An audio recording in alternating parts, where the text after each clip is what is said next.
Bonjour à toutes et à tous, comment ça va? Comment allez-vous? J'espère que vous allez tous très bien. Aujourd'hui, pour commencer, je voulais vous montrer que il pleut ici à Barcelone. Et pour moi, ça, c'est assez beau. Parce que pour moi, je pense que les matins avec la pluie, ils ont quelque chose de magique. Je sais pas, être assis sur la terrasse en lisant quelque chose avec la pluie au fond, la bruit de la pluie, le bruit de la pluie. Il a quelque chose de super apaisant, super tranquille. Et je me sens hyper bien. Il n'y a pas un autre moyen meilleur de commencer la journée que de lire quelque chose avec la pluie, à mon avis. Mais bon, aujourd'hui, en fait, je viens de lire 2 chapitres de ce ratu-là, le 22e chapitre et le 23e chapitre. Et ça, c'est parce que, en gros, le 22e chapitre a seulement 2 pages. Donc, je pense que je vais vous lire le 22e chapitre rapidement parce que c'est super court. Et donc, je ne vais pas décrire ce qui va se passer, je vais simplement vous le lire. Donc, 3 minutes avant la mort. Allongé sur le canapé de la véranda et mitouflé dans ses couvertures, Elliot regarde pour la dernière fois le soleil se coucher sur San Francisco. Il grelotte et malgré le masque à oxygène, n'arrive plus à respirer. Il lui semble que tout son corps est en train de se dissoudre. 2 minutes avant la mort.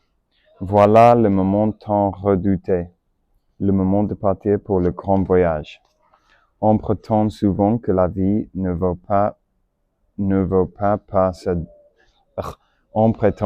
on prétend souvent que la vie ne vaut pas par sa durée, mais par la façon dont on l'a vécue. Facile à dire quand on est pétant de santé. Quant à lui, il a essayé de faire de son mieux, mais est-il pour autant un homme accompli? Qui vivra, verra, qui vivra, verra, qui mourra, verra. Dernière minute. Il aurait bien aimé mourir avec la sérénité d'un maître zen, mais ce n'est pas si simple. Au contraire, il est désarmé, comme un gosse. Il a peur. Il n'a pas voulu prévenir Angie. Il n'a personne à ses côtés. Alors, pour ne pas quitter cette vie tout seul, il pense très fort à Elena. Et au moment de rendre son dernier souffle, parvient à se faire croire qu'elle se tient à ses côtés. Donc, quand j'ai lu ça, ça m'a rendu assez triste parce que, je sais pas, après tout ce qui s'est passé, le fait qu'Elliot va mourir seul dans son lit, même sans même avoir prévenu Angie, je n'attendais pas ça. Et c'était un peu triste d'imaginer. Et maintenant, dans le 23e chapitre, je pense que ça, en fait, a été pour moi, mon chapitre préféré du livre jusqu'ici. Et il y a un autre passage que je vais vous lire quand j'arriverai là avec mon explication. Mais pour commencer, en gros, évidemment, Elliot, il vient de mourir et on va commencer le 23e chapitre dans la cérémonie de sa mort, le funéral, on dit funéral en français, je sais pas. Mais mais oui, en gros, on va passer, on va voir que dans son funéral, il y a plein de gens. Il y a Angie, évidemment. Matt, il est là, en fait. Et plein de personnes qui ils avaient opéré pendant sa vie ont venu à la cérémonie. Parce que pendant sa vie, Elliot a sauvé beaucoup de gens, parce que, comme vous savez déjà, il est chirurgien. Et ok, je dois essayer de ranger mes pensées un peu. Mais en gros, après la cérémonie, on va voir qu'il y a une personne qui reste et qui s'approche à la tombe d'Elliot, et ça c'est Matt en fait. Et Matt et Elliot n'avaient pas parlé pendant 30 ans. Et Tiffany, la femme de Matt, lui avait dit de ne pas aller parce qu'elle ne comprend pas pourquoi on veut aller à le funéral de quelqu'un avec qui on n'avait pas parlé depuis 30 ans. Mais pour Matt, Elliot représente une grande partie de sa jeunesse, parce que entre 20 ans et 30 ans, ils étaient des meilleurs amis et ils ont cru ensemble. They've grown together, je sais pas comment dire ça. Mais après, une femme va s'approcher de Matt, et ça c'est Angie, et ça c'est la première fois que Matt et Angie s'est rencontrés. Et Angie va lui donner un sac et va lui expliquer en gros qu'Elliot lui avait dit que si à un moment donné il n'est plus là, que Matt est la personne qui elle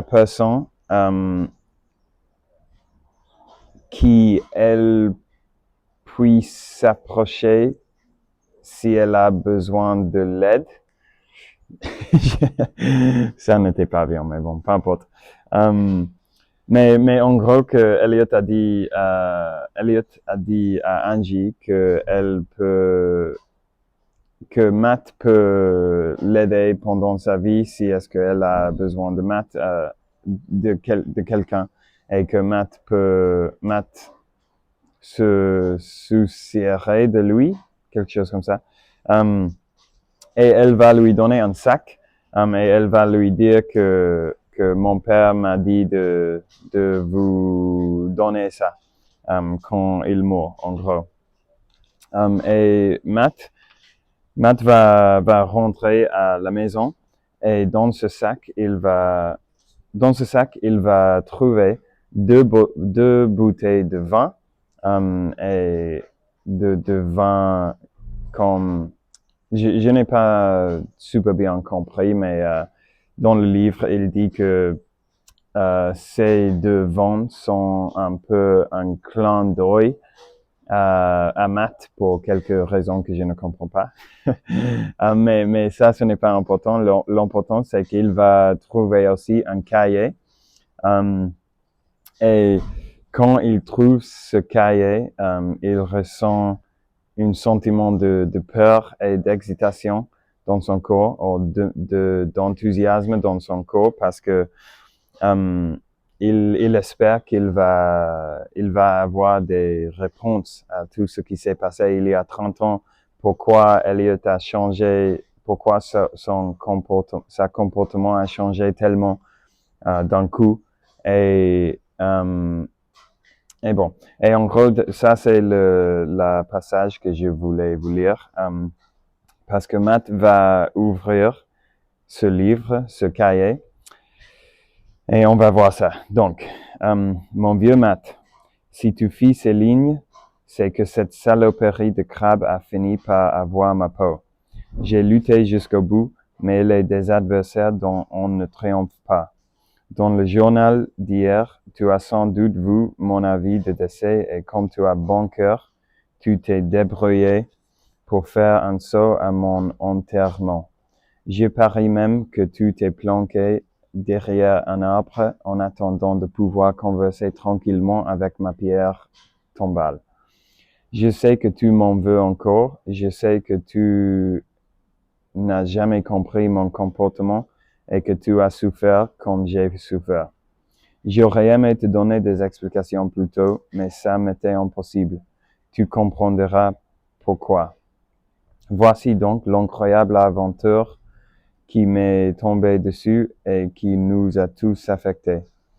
Toi, Elena et moi. J'ai essayé chaque fois de prendre les bonnes décisions, mais comme tu le verras, des marges de manœuvre étaient étroites. Une fois que tu auras lu ces pages, surtout ne te reproche rien. Tu as toujours été là pour moi et j'ai eu une sacrée chance de t'avoir comme ami. Ne sois pas triste. Avant de commencer ta lecture, débouche l'une des bouteilles de vin, tu remarqueras que je me suis pas foutu de toi. Sers-toi un verre et bois à ma santé. Alors que j'écris ces lignes, je sais que je vis mes derniers jours. La baie vitrée de ma chambre est ouverte, le ciel brille de ce bleu intense qu'on ne trouve qu'en Californie. Quelques nuages vaporeux courent à travers l'espace tandis que le vent porte jusqu'à moi le bruit des vagues et de ressac. Toutes ces petites choses qu'on ne prend jamais le temps d'apprécier. C'est con à dire, mais c'est tellement dur de les quitter. Prends soin de toi, mon vieux Matt, et profite du temps qui reste. Si tu savais combien tu m'as manqué. Ton ami à la vie, à la mort, Elliot. Et quand j'ai lu ça avant, ça m'a rendu un peu émotionnel parce que je me suis mis à leur place, ou à sa place de Matt. Et parce que moi, j'ai quelques amis, j'ai surtout deux amis qui sont très proches de moi. Et je me suis imaginé à la place de Matt où d'un moment à un autre, un de mes meilleurs amis m'a quitté de sa vie. Et sans explication et sans dire rien en fait. Et ça m'a semblé super méga hyper dur, super difficile et le fait de après 30 ans de lire ça et de comprendre que maintenant je vais enfin comprendre mais qu'est-ce qui s'est passé. Ça m'a semblé assez lourd, assez dur. Et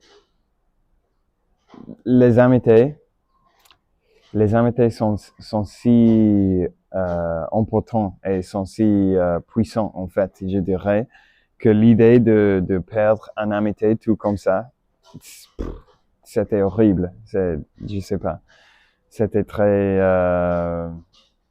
déprimé. Non, je sais pas comment dire, depressing, mais pas cool. Et en gros, maintenant, Matt va lire le reste de l'histoire. Il va comprendre tout ce qui s'est passé.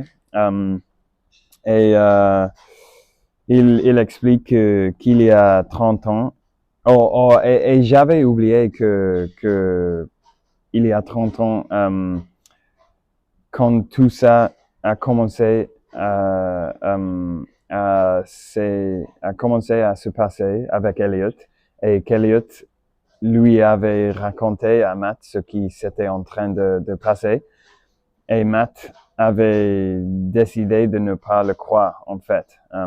Et j'avais oublié ça parce que j'avais l'impression que Matt allait apprendre de toute cette histoire pour la première fois, mais en fait ce n'est pas vrai parce que quand ça a commencé à se passer, Elliot était là et Elliot lui avait raconté un vieux homme qui dit d'être mon double et tout ça.